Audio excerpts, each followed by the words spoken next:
தற்போது ஒரு அண்மை செய்தி. நீட் தேர்வின் அபாயங்களை முன்கூட்டி அறிந்து முதல் எதிர்த்தது திமுக தான் என முதலமைச்சர் மு.க.ஸ்டாலின் தெரிவித்துள்ளார். தற்போது நாம் அதனை அண்மை செய்தியாக பார்த்துக் கொண்டிருக்கின்றோம். நீதியரசர் ஏ.கே. ராஜன் குழு தயாரித்த அறிக்கை பல்வேறு மொழி வெளியிட்டு முதலமைச்சர் பதிவிட்டுள்ளார். தற்போது நாம் அதனை அண்மை செய்தியாக பார்த்துக் கொண்டிருக்கின்றோம். நீட் தேர்வை எதிர்த்தது திமுக தான் என முதலமைச்சர் மு.க.ஸ்டாலின் தெரிவித்துள்ளார்.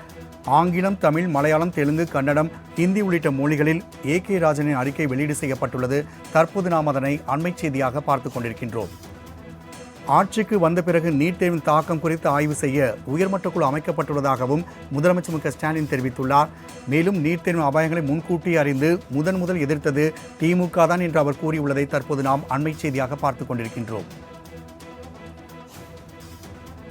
நீதியரசர் ஏ.கே. ராஜன் குழு தயாரித்த அறிக்கையை பல்வேறு மொழிகளில் வெளியிட்டு முதலமைச்சர் மு.க.ஸ்டாலின் அறிக்கை வெளியிட்டுள்ளார். அதில் நீட் தேர்வு முரண்பாடுகள் நாடுதழுவிய எதிர்ப்பு அதிகரித்து வரும் நிலையில் இந்த அறிக்கை வெளியிட்டுவது முக்கியத்துவமாக பார்க்கப்படுகிறது.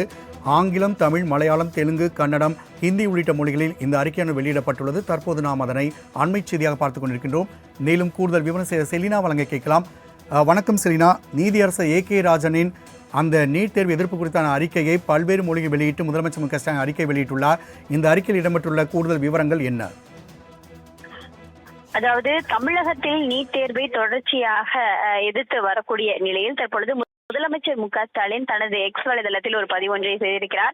அதில் குறிப்பாக நீட் ஆபத்தை முதலிலும் அதே போல முற்றிலும் இருந்தே அதற்கு எதிராக பெரிய அளவில் பிரச்சாரம் செய்தது திமுக தான் எனவும், திமுக ஆட்சிக்கு வந்த பிறகு நீதியரசர் ஏ.கே. ராஜன் தலைமையில் உயர்மட்ட குழு ஒன்று அமைத்ததாகவும், ராஜன் நீட் அடிப்படையில் சேர்க்கையின் முறையின் தாக்கத்தை ஆய்வு செய்து தொடர்ச்சியாக அந்த குழு என்பது ஆய்வு செய்யப்பட்டதாகவும், பல்வேறு தரப்புகளிடமிருந்து இந்த ஆய்வு தொடர்பாக அறிக்கை என்பது தயார் செய்யப்பட்டது. மாணவர்கள், பெற்றோர்கள், அதே போல பொதுமக்கள் அடிப்படையில் இந்த அறிக்கை என்பது தயார் செய்யப்பட்டு நீட் ஏழை மாணவர்களுக்கு எதிராக, சமூக நீதிக்கு எதிராகவும், அதே போல தொடர்ச்சியாக மக்களுக்கு எதிராக இந்த நீட் தேர்வு இருக்கக்கூடிய நிலையில் அதனை அரசுடன் பகிர்ந்து கொள்வதற்கான அறிக்கை ஒன்று தயார் செய்யப்பட்டது. இந்த அறிக்கையில் இருக்கக்கூடிய பரிந்துரைகளின் அடிப்படையில் நீட் தேர்விலிருந்து விலக்கு அளிக்க வேண்டும் என மசோதா என்பது தமிழக சட்டப்பேரவையில் ஒருமனதாக நிறைவேற்றப்பட்டது.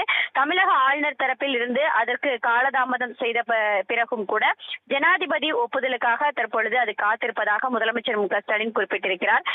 அதே போல தொடர்ச்சியாக நீட் தேர்வு நாடு முழுவதும் எதிர்ப்பு என்பது தற்பொழுது அதிகரித்து வருவதாகவும், நீதிபதி ஏ.கே. ராஜன் தலைமையிலான அறிக்கையை பகிர்ந்து கொள்ள இந்த நீட் தேர்வு என்பது ஆணை என்பது பிறப்பித்திருப்பதாகவும், நீட் தேர்வின் தன்மைகளை அனைவரும் நன்கு புரிந்து கொள்ள வேண்டும் எனவும், ஆங்கிலம் மற்றும் அனைத்து மொழிகளிலும் இது தொடர்பாக ஏ.கே. ராஜன் தலைமையிலான குழு என்பது இந்த அறிக்கையை வெளியிட்டிருப்பதாகவும் முதலமைச்சர் மு.க.ஸ்டாலின் குறிப்பிட்டிருக்கிறார். குறிப்பாக தமிழில் மற்றும் இந்த ஏ.கே. ராஜன் தலைமையிலான அறிக்கை என்பது தயார் செய்யப்பட்ட நிலையில் தற்பொழுது ஆங்கிலம் உள்ளிட்ட பல்வேறு மொழிகளிலும் இந்த அறிக்கையை மொழிபெயர்த்து அனுப்பி வைக்கப்பட்டிருப்பதாகவும், பல்வேறு நாடுகளில் இது தொடர்பாக தொடர்ச்சியாகவும் ஆய்வு அறிக்கை என்பது தயார் செய்யப்பட்டிருப்பதாகவும் தெரிவித்திருக்கிறார். அதே போல ஏற்கனவே மகாராஷ்டிராவில் இது தொடர்பாக நீட் தேர்வு என்பது ரத்து செய்ய வேண்டும் என்ற பேச்சுகள் என்பது தொடர்ச்சியாக எழுந்திருக்கக்கூடிய நிலையில் அடுத்த கட்டமாக என்ன முடிவு எடுக்கப் போகிறார்கள் என்பது தொடர்பாக பொறுத்திருந்துதான் பார்க்க வேண்டும் என்றும், தற்பொழுது இந்த ஏ.கே. ராஜன் தலைமையிலான குழு அமைத்திருக்கக்கூடிய அந்த அறிக்கையை அனைத்து மொழிகளிலும்